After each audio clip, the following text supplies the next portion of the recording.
Yeah, I mean, so obviously we have to talk Lions, but I want to take a different route with it. I'm willing to say they're a really good football team. Like, let's stop talking about them. Like, let's stop like having the combo where it's like we have to admit they're good, like they are. You know what I mean? What's the next step? Because my hot take is this is the offseason. You do what the Warriors did with Mark Jackson, and you get Dan Campbell up out of there, and you promote Ben Johnson before you lose him. Whoa. Okay, before I throw this to Cart, resident Lions fan, am I still allowed to brand this video with the thumbnail, the Detroit Lions are the best team in the NFL? Yeah, yeah, that's fine. Okay, then that's what I'm going with, but I like this hypothetical. Carter, you and I were kind of, for lack of a better word, bitching about Ben Johnson yesterday. I don't like how inconsistent the aggression is. Like the moments I would like them to be aggressive, they want to sit back and run the ball 3 straight times with a 10-point lead with 8 minutes left. The moments that I don't want them to be aggressive, they're running 4th and 14 fake punts from the own 15-yard line. Like I don't get it. If you're going to be aggressive at the right times. I've said pretty clearly, I don't think this staff knows how to play as the better football team. I think it's never happened. I think they've proven themselves as one of the best staffs in the NFL at trying to steal wins when you're the worst football team. They have no idea how to coach a football game when they're the better football team. Luckily, last night, the Lions were just way better than the Packers. It didn't really matter, in my opinion. So where are you at? Do you like this idea? Is Ben Johnson the better coach? Is that who we should be hoping for here? Or what's your read here? You know, besides the fact of Ben Johnson, let's just say, just for the lack of this exercise, that or for the sake of this exercise, that Ben Johnson is a better coach than Dan Campbell and maybe can unlock this team whatsoever. I don't know if we, as the Lions, this team, can afford to lose Dan Campbell, though, just because of what he brings. Like, for all the people who were like, oh, I'm sick of the biting the kneecaps, I'm sick of the coffee order, I'm sick of all that. He literally has this team believing that they're like the best team in the NFL. Like, we come out here and we actually play like we are. I'm saying they play like they are, Dion. Like, they actually believe in it.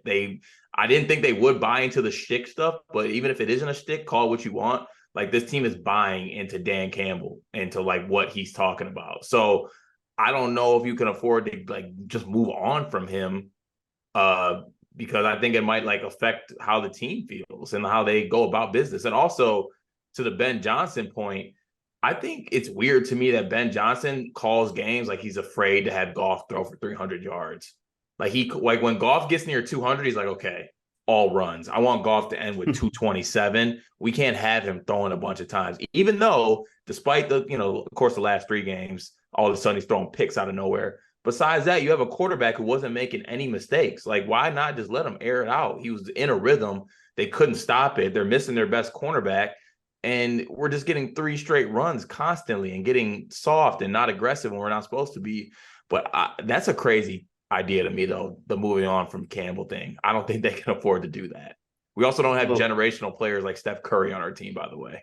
it's fair enough. But to me, everything you just said, then they're not that good. I'm saying they are that good.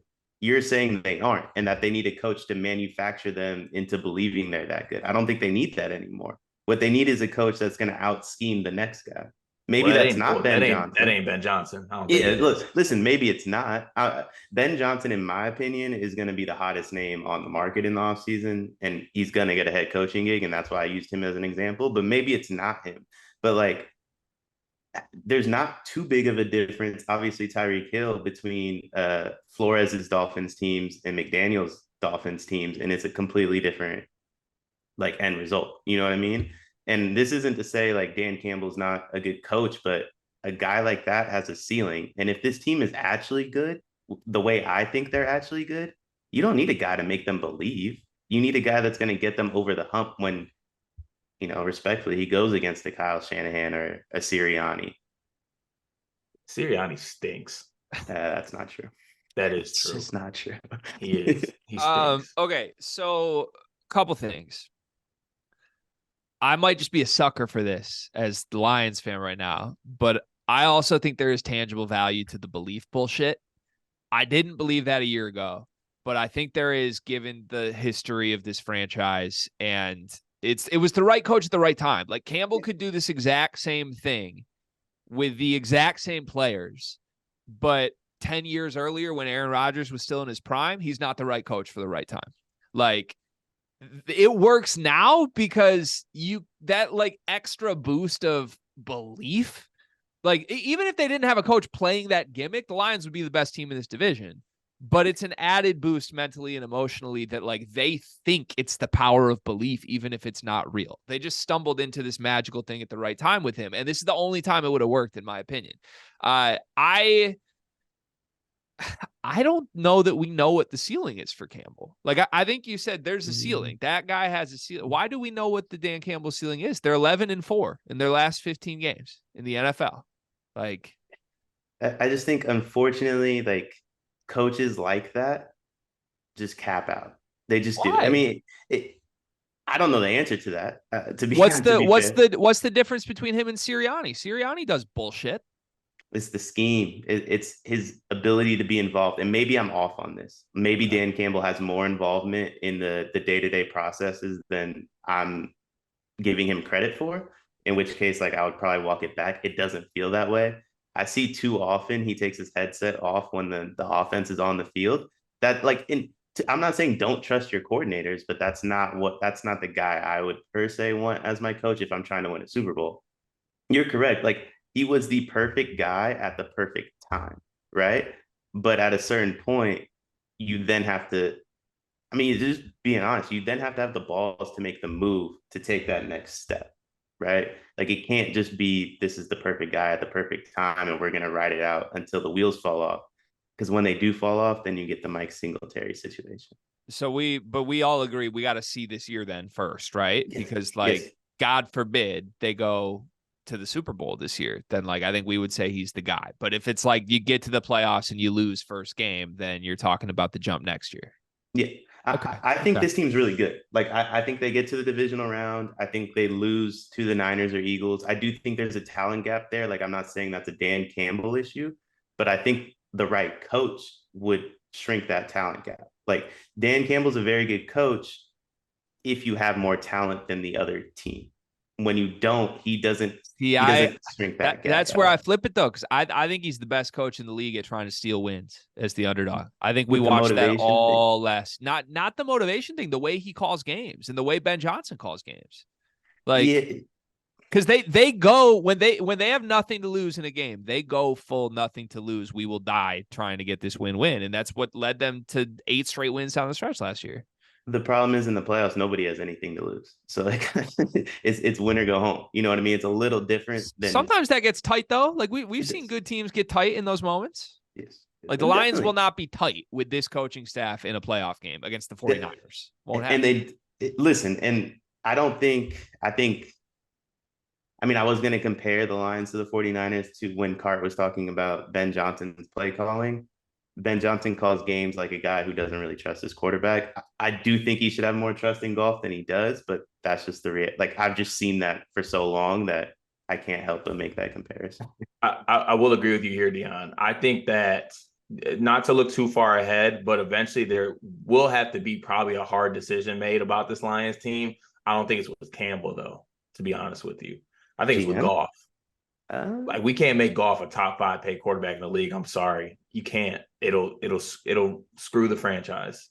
I don't think that's a hard decision though. No, because counterpoint, I think it is a hard decision. Here's why: quarterbacks aren't running backs. You can't just say, "Hey, get anybody with healthy legs and behind this offensive line, we'll get them to 15 touchdowns this year." I believe the Lions can do that. If they can do it with Jamal Williams, they can do it with anybody. Dave Montgomery, 3 touchdowns last night. Quarterbacks aren't that. We're talking about how this is a bad quarterback era right now. There's 7 quarterbacks we think we would define as good in the league. And Jared Goff is right at the bottom of that, but he's one of them. Like, if you cut Jared Goff, don't want to pay him, who are you paying? Because if you take Jordan Love and put him on this football team, this team stinks. Oh, yeah. I agree with that. Yeah. Okay. I agree. I agree. Like at a Coaching, certain point, you got to pay for something. I know we're not paying for running backs. That's the right move. But like, That's if we're true. going to pay something, you got to pay off, right? Well, you guys kind of are paying for running backs. He just drafted 112. Oh God, please don't get Gregory going on that. Also, sorry, I didn't mean to get out of pocket right there, but we're getting Scotty made putts to win the hole in fist pumps. Yeah, that's a scary disgusting. sight. But that's Scotty. That's Scotty's gonna be the best American player in the world because he has been. Not Well, making putts though. Yeah, he's been working with that British guy, and I'm easily convinced with anything. I saw one video on Twitter, and I'm ready to hammer Scotty to win the Masters. Okay. I don't mind that. I'm still a Scotty guy. I'm still holding Scotty stock. I'm sick. He's the one guy that's going to make me lose this bet. But, I mean, he can only carry around Justin Thomas's friend group for so long. We'll see what happens.